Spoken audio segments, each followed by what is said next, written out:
Assalamualaikum warahmatullahi wabarakatuh. Perkenalkan, saya Arnas Liahya, dosen di KK Analisis dan Geometri FMIPA ITB. Pada kesempatan hari ini, saya akan memaparkan salah satu mata kuliah yang saya ampu, yaitu MA 1201 Matematika 2A. Mata kuliah ini merupakan mata kuliah wajib bagi mayoritas fakultas, khususnya engineering dan science gitu. Kemudian bobot dari mata kuliah ini adalah 4 SKS. Mata kuliah ini akan membahas teknik pengintegralan, bentuk tak tentu, kemudian integral tak wajar, deret tak hingga, geometri di bidang dan ruang, turunan di dimensi n, kemudian integral lipat dan persamaan diferensial.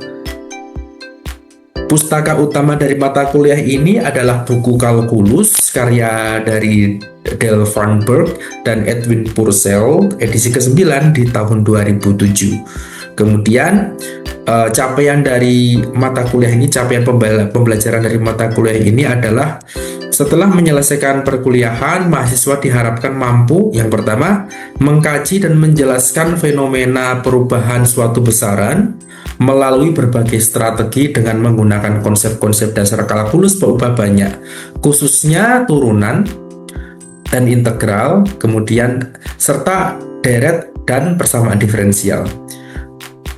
Yang kedua, menyelesaikan masalah nyata dalam bidang sains dan rekayasa dengan menggunakan kalkulus berubah banyak dan memanfaatkan teknologi sebagai alat bantu. Yang ketiga, menggunakan teorema-teorema dalam kalkulus untuk menjelaskan beberapa fenomena nyata dalam sains dan rekayasa. Kemudian menyusun rangkaian argumen matematika dalam berpendapat untuk meyakinkan orang lain dalam lisan maupun berbagai penyajian seperti diagram, tabel, grafik maupun tulisan dalam bahasa sendiri, termasuk memberi penafsiran dalam konteks matematika maupun di luar matematika.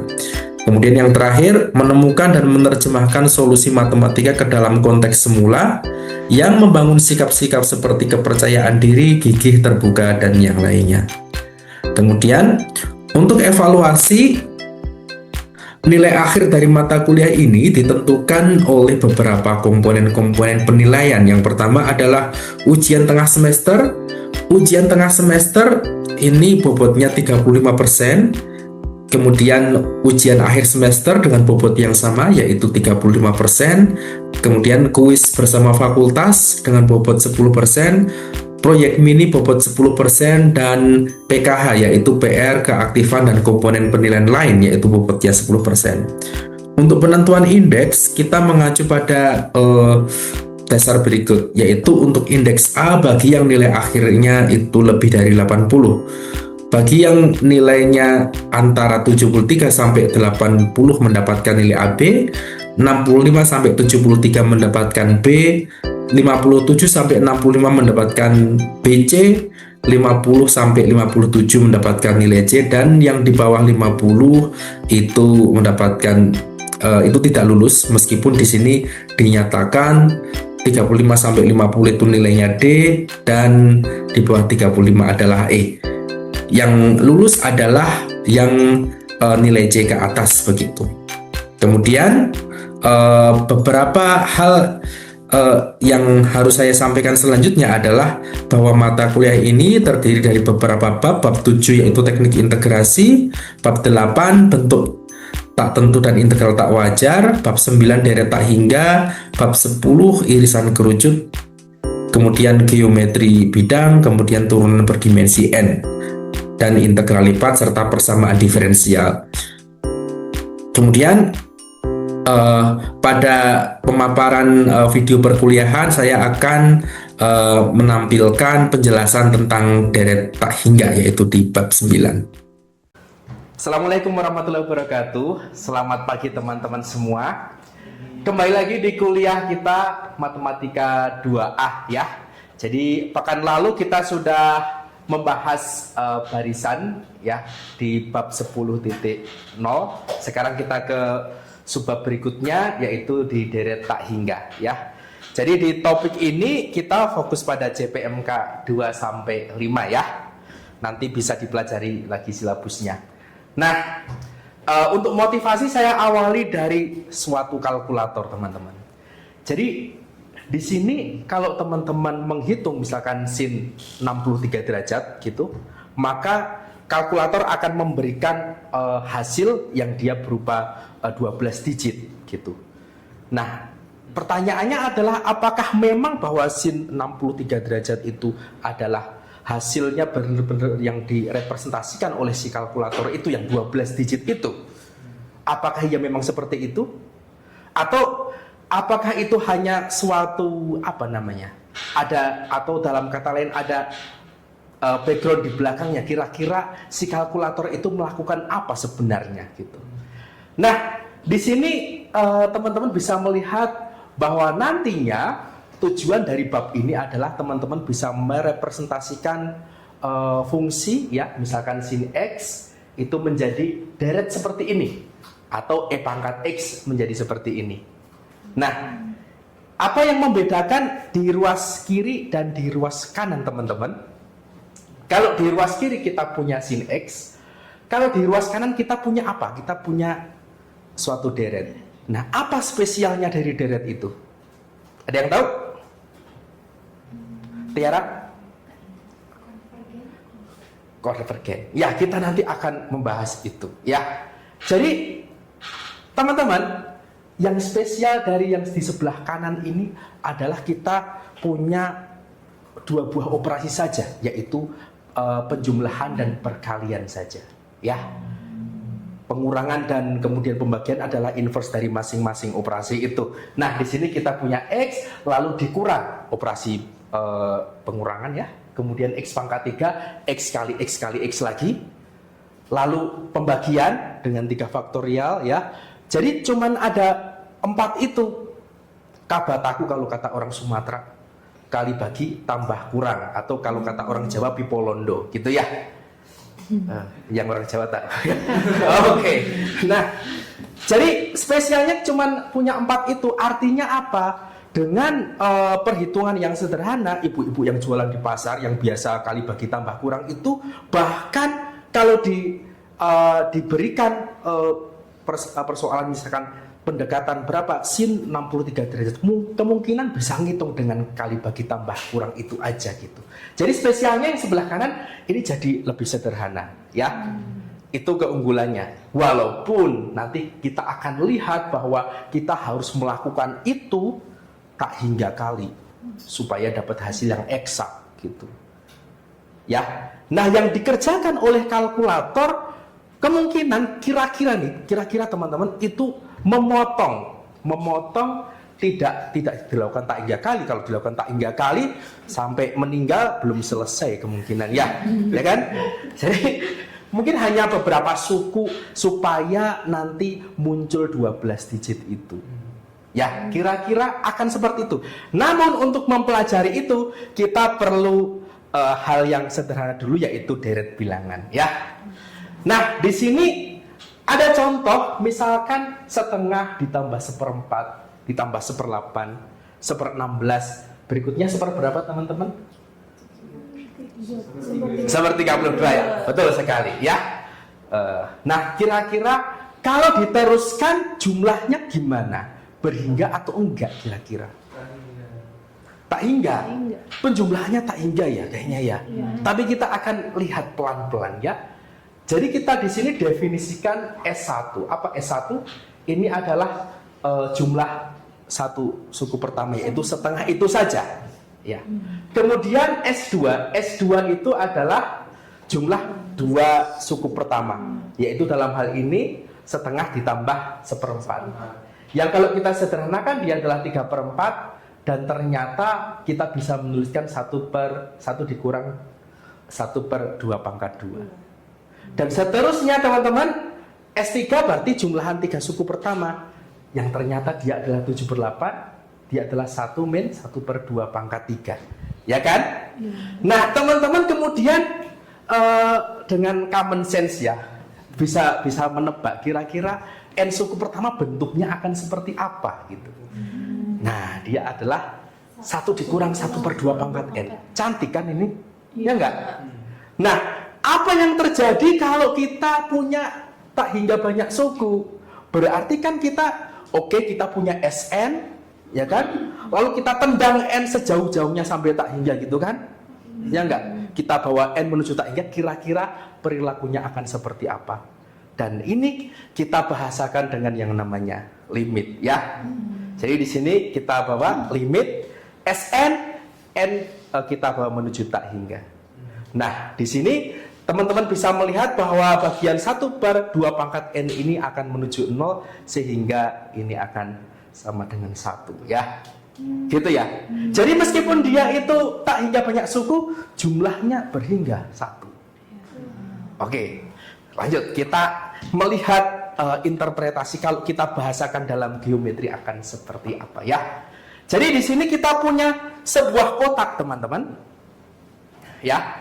Kotak atau persegi di sini dengan panjang sisi sama dengan 1. Oke. Terus kita belah jadi dua bagian ini, sebelah kiri dan sebelah kanan. Lalu luasnya yang tadinya 1 menjadi masing-masing setengah. Ya, kita belah 2 sama besar. Oke. Lalu yang sebelah kanan ini, yang setengah ini kita belah lagi menjadi 2 sama besar. Setengahnya setengah menjadi 1/4 dan 1/4. Nah, terus yang tadinya setengah, terus kita punya suku kedua di sini 1/4. Yang tadinya 1/4 kita belah jadi 2 lagi dan kita punya 1/8. Dan proses ini kita teruskan gitu. Kalau kita teruskan seperti ini, maka kotak-kotak yang ada di sini, ini luasnya setengah, 1/4, 1/8, 1/16, dan seterusnya. Ini adalah representasi geometris dari apa yang kita lakukan barusan gitu, yaitu setengah tambah 1/4 tambah 1/8 tambah 1/16. Dan kalau teman-teman lihat, ini memenuhi kotak yang luasnya 1. Oleh karenanya secara geometris di sini kita lihat bahwa luasnya sama dengan 1 dan deretnya nilainya 1 gitu ya. Oke? Nah, kemudian teman-teman, setelah kita melihat observasi yang tadi, kita sekarang menjadi punya definisi kira-kira, ya. Apa itu deret dikatakan konvergen? Apa itu konvergen? Nah, ada di sini, ya. Jadi, saya mungkin bisa tulis saja supaya kita pelan-pelan bisa lebih mengetahui konstruksinya, ya. Jadi, pertama kita punya ini, ya. A1 ditambah A2 ditambah A3 dan seterusnya. Ini deret tak hingga, ya. Dan dengan notasi sigma, kita bisa menuliskan deret ini sebagai sigma, katakanlah AK gitu ya, K-nya dari 1 sampai tak hingga. Begitu, ya. Kita bisa menuliskan deret kita seperti ini. Lalu, habis itu kita bisa mendefinisikan jumlah parsial N suku pertama, ya. N suku pertama. Apa itu? Yang kita definisikan seperti yang tadi, yaitu S1 itu adalah A1 di sini, ya, oke. Gerbong pertama aja, lokomotifnya aja, oke. S2 apa?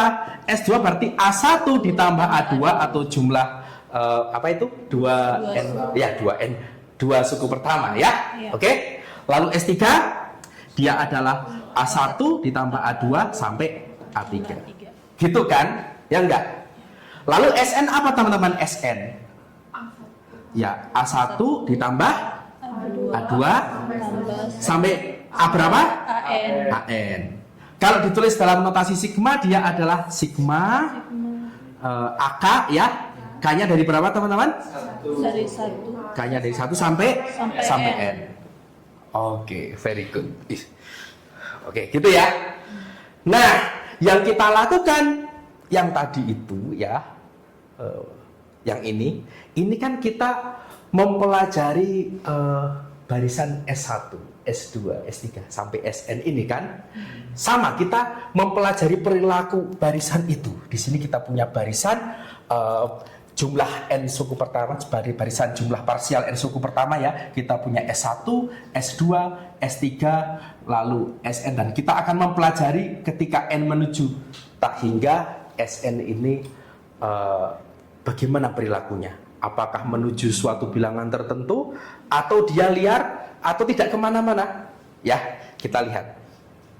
Nah, dari definisi ini teman-teman, kita lihat bahwa deret tak hingga ini, ya, sigma dari 1 sampai tak hingga ini konvergen dan mempunyai nilai S. Jadi seperti contoh yang tadi, ketika dijumlahkan mempunyai nilai, jika barisan jumlah parsial ini Sn konvergen ke S. Jadi ini akan konvergen apabila limit dari Sn ketika n menuju tak hingga dia konvergen ke S. Nah, kalau seperti ini berarti apa artinya? Berarti nilai dari sigma AK, K-nya dari 1 sampai tak hingga dia sama dengan S.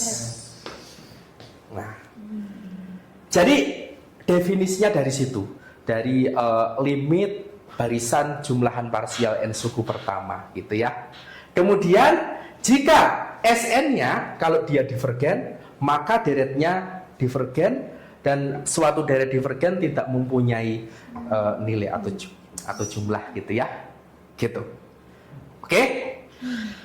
Oke, teman-teman. Nah, kita balik lagi ke barisan geometri.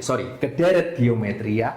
Deret geometri kalau di SMA teman-teman masih ingat dia bentuknya seperti apa? Adalah sigma ini ya, A ditambah AR tambah AR pangkat 2 dan seterusnya. Polanya seperti itu. Jadi dia bentuknya adalah A ditambah AR ditambah AR kuadrat dan seterusnya ya. Dari ini ciri khasnya adalah kita punya yang namanya rasio. Ini ke sini dikali R ya kan? Ke sini juga dikali R. Dan teman-teman bisa menebak bahwa yang sebelah sini nanti dikali R ini adalah AR pangkat 3 kan gitu ya? Ya kan? Nah, yang menjadi pertanyaan di sini adalah deret ini akan konvergen ketika syaratnya apa teman-teman? Apa kira-kira?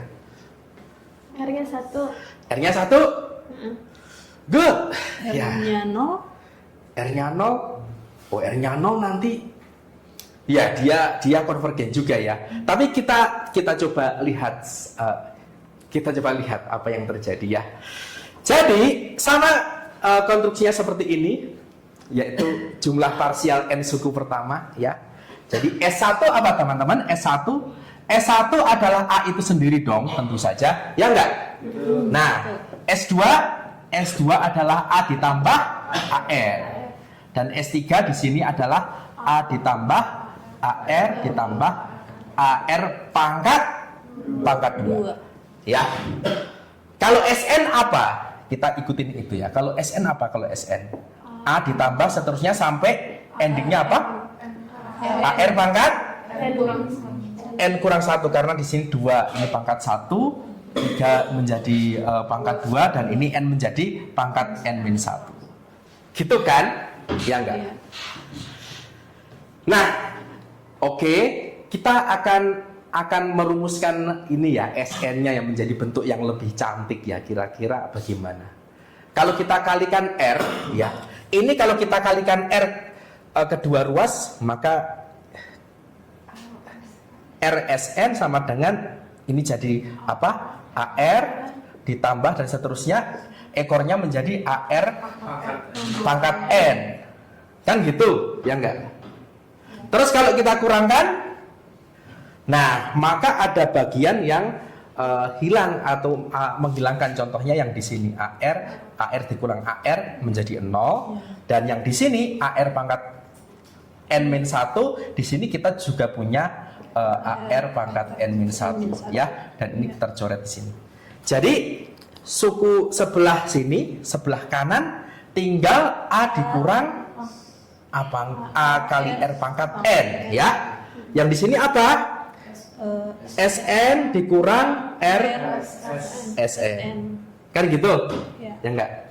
Berarti kalau gitu Sn-nya bisa kita keluarkan. Di sini 1 min R dan ini adalah A 1 min R pangkat N. Gitu kan? Iya. Jadi Sn kita bisa sederhanakan menjadi A dikali 1 min R pangkat N per dibagi 1 kurang R. kurang R. Gitu ya. Ini SN-nya, kita punya rumus ini. Ya enggak? Ya. Oke? Nah, sekarang kita mau pelajari SN-nya ketika N menuju tak hingga dia perilakunya seperti apa ya. Oke, ini saya hapus dulu.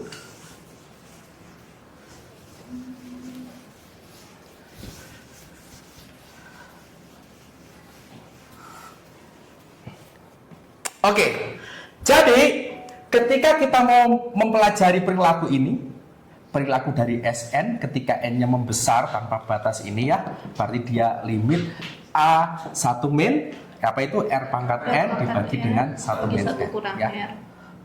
1 EN menuju tak hingga. Nah, gimana teman-teman? Nah, di sini coba kita pelajari dulu. Misalkan ya,